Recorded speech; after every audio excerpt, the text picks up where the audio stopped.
ED চোর থানায় অভিযোগ দায়ের খোদ মুখ্যমন্ত্রীর বিপাকে কারা, কেন এই পদক্ষেপ মমতার?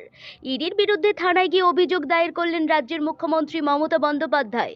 এরকম ঘটনা আগে কখনো দেখা যায়নি। গতকালের টান টান পরিস্থিতির পর এবার এনফোর্সমেন্ট ডিরেক্টরের বিরুদ্ধে অভিযোগ জানালেন মুখ্যমন্ত্রী। কলকাতার শেক্সপিয়ার সরণি থানা এবং বিধাননগরের ইলেকট্রনিক্স কমপ্লেক্স থানায় দুটি আলাদা আলাদা অভিযোগ দায়ের করা হয়েছে। গতকাল সকাল থেকে রাজ্য রাজনীতিতে উত্তেজনার পারদ চড়ছিল। দিল্লির একটি আর্থিক প্রতারণা মামলার সূত্র ধরে আইপ্যাকের কর্ণধার প্রতীক জৈনের অফিস এবং লাউডন স্ট্রিটের বাড়িতে হানা দেয় ইডি। তল্লাশি শুরু হওয়ার কিছুক্ষণের মধ্যেই সেখানে পৌঁছে যান কলকাতার পুলিশ কমিশনার মনোজ ভার্মা। আর ঠিক তারপরেই ঘটে এক নজিরবিহীন ঘটনা। ইডি আধিকারিকরা যখন প্রতীক জৈনের বাড়ির ভেতরে নথিপত্র খতিয়ে দেখছেন, ঠিক সেই সময় আচমকাই সেখানে মুখ্যমন্ত্রী মমতা বন্দ্যোপাধ্যায় হাজির হন। তড়িঘড়ি করে বাড়ির ভেতরে ঢুকে পড়েন তিনি। রাজনৈতিক মহলের মতে কেন্দ্রীয় এজেন্সির তল্লাশির সময় মুখ্যমন্ত্রী সরাসরি ঘটনাস্থলে পৌঁছানোর ঘটনা এই রাজ্যে আগে কখনো দেখা যায়নি। দীর্ঘ সময় তিনি ওই অফিসেই অবস্থান করেন। সেই সময় তার সঙ্গে ছিলেন বিধায়ক সুজিত বসু এবং বিধাননগরের মেয়র কৃষ্ণা চক্রবর্তী। সেই দিনই মমতা বন্দ্যোপাধ্যায় অভিযোগ তোলেন যে তৃণমূল কংগ্রেসের সঙ্গে সম্পর্কিত বেশ কিছু গুরুত্বপূর্ণ নথিপত্র ইডি বেআইনিভাবে নিয়ে গেছে। শুধু কাগজ নয়, ল্যাপটপ এবং মোবাইলে থাকা তথ্য নেওয়া হয়েছে বলে দাবি করেন তিনি। তাঁর অভিযোগ যে কোনো বৈধ অনুমতি ছাড়াই এই কাজ করা হয়েছে।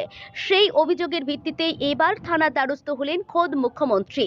প্রতীক জৈনের লাউডন স্ট্রিটের বাড়িতে তল্লাশির ঘটনায় শেক্সপিয়ার সরণি থানায় দুটি মামলা রুজু হয়েছে। এর মধ্যে একটিতে অভিযোগকারী মুখ্যমন্ত্রী নিজে, অন্য মামলাটি পুলিশ নিজের উদ্যোগে দায়ের করেছে। মামলার অভিযোগে চুরি, জোর করে বাড়িতে প্রবেশ এবং ইলেকট্রনিক তথ্য হাতিয়ে নেওয়ার মতো ধারা যুক্ত করা হয়েছে।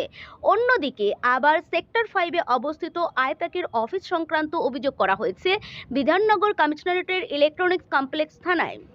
তবে এই দুই অভিযোগে কোনো নির্দিষ্ট ইডি আধিকারিক অথবা সিআরপিএফ জওয়ানের নাম উল্লেখ করা হয়নি। অর্থাৎ অজ্ঞাত পরিচয় ব্যক্তিদের বিরুদ্ধে অভিযোগ দায়ের করা হয়েছে। মুখ্যমন্ত্রীর এই পদক্ষেপ ঘিরে রাজনৈতিক মহলে শুরু হয়েছে তীব্র চাপানোতর। বিজেপি নেতা এবং কেন্দ্রীয় মন্ত্রী সুকান্ত মজুমদার কটাক্ষ করে বলেছেন, একজন ব্যবসায়ীকে বাঁচাতে গিয়ে মুখ্যমন্ত্রী নিজেই এফআইআর করছেন। নিজের পদের মর্যাদা অন্তত রক্ষা করা উচিত। তাঁর দাবি যে আসন্ন রাজনৈতিক লড়াইয়ে হারার ভয় থেকে এরকম পদক্ষেপ নিয়েছেন তিনি। অন্যদিকে সিপিএম নেতা সুজন চক্রবর্তীর বক্তব্য, যেটা অত্যন্ত দুর্ভাগ্যজনক একটি ঘটনা, আর এই কাউকে দিয়েই করাতে না পেরে মুখ্যমন্ত্রী নিজেই থানায় গিয়ে অভিযোগ করলেন। সব মিলিয়ে ইডি অভিযান, মুখ্যমন্ত্রীর অভিযোগ এবং পাল্টা রাজনৈতিক প্রতিক্রিয়ায় রাজ্যের রাজনৈতিক পরিস্থিতি